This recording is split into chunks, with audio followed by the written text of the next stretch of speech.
ఎవరైనా మనకి అబద్ధం చెప్పినప్పుడు మనకి ఎంత కోపం వచ్చేస్తుంది కదా. అదే మన పిల్లలు అబద్ధం చెప్తే ఎందుకు ఇలా అబద్ధం చెప్పావని వాళ్ళని బాగా నిలదీస్తూ ఉంటాం.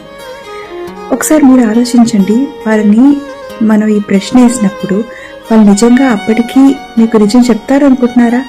వాళ్ళు ఎందుకు ఈ అబద్ధం చెప్పాల్సి వచ్చింది అని నిజం మీకు అప్పటికి వాళ్ళ నోట్ల నుంచి వస్తుంది అనుకుంటున్నారా? రాదు కదా. ఇదే ప్రశ్న మీకు మీరు వేసుకోండి.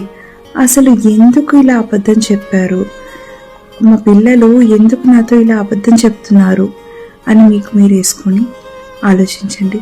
బై మిస్టేక్ పిల్లలు ఏదైనా మిస్టేక్ చేసినప్పుడు అమ్మ నాన్న వాళ్ళని ఎక్కడ దూరం పెట్టేస్తారో లేదా వాళ్ళకి ఇవ్వాల్సిన ఫ్రీడమ్ని ఇవ్వకుండా ఎక్కడ రెస్ట్రిక్ట్ చేసేస్తారో అన్న భయానికి వాళ్ళు అబద్ధం చెప్తూ ఉంటారు. ఆ అబద్ధం చెప్పి వాళ్ళు ఆ టైంకి సేవ్ అవ్వడానికి చూస్తూ ఉంటారు. అంతేకాకుండా మన పిల్లల ముందు వేరే పిల్లల్ని పొగుడుతూ ఉన్నా కంపేర్ చేసి, అరే చూడు వాడు ఇంత బాగా డాన్స్ చేస్తున్నాడు, నువ్వేంట్రా ఇలా చేస్తున్నావు అని మనం కంపేర్ చేసినప్పుడు వీళ్ళని వాడు గొప్పగా వాళ్ళ అమ్మా నాన్న ముందు చూపించుకోవడానికి వేరే అబద్ధాలు చెప్తూ ఉంటాడు, వాడిని గొప్పగా చూపించుకోవడానికి మాత్రమే.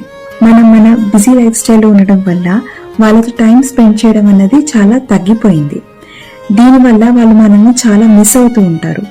అలాంటి టైంలో వాళ్ళు ఎప్పుడైనా ఏదైనా విషయాన్ని తీసుకొచ్చి మనకి చెప్పినప్పుడు మనం ఎప్పుడైనా ఒకసారి కొంచెం ప్రాపర్గా విన్నామే అనుకోండి, వాళ్ళకి ఏంటంటే అటెన్షన్ క్రియేట్ చేయడానికి, వాళ్ళ మీద అటెన్షన్ మనం పెట్టడానికి వాళ్ళు డిఫరెంట్ స్టోరీస్ కుకప్ చేసి వాళ్ళు అబద్ధం చెప్తున్నారు అన్న విషయాన్ని మర్చిపోయి మన అటెన్షన్ గ్రాప్ చేసుకోవడానికి వాళ్ళు స్టోరీస్ ద్వారా అబద్ధం చెప్పడం ట్రై చేస్తూ ఉంటారు. పిల్లలు అబద్ధం చెప్పడం అనేది ఒక ప్రాబ్లంగా తీసుకోకండి, అదొక సిగ్నల్గా తీసుకోండి.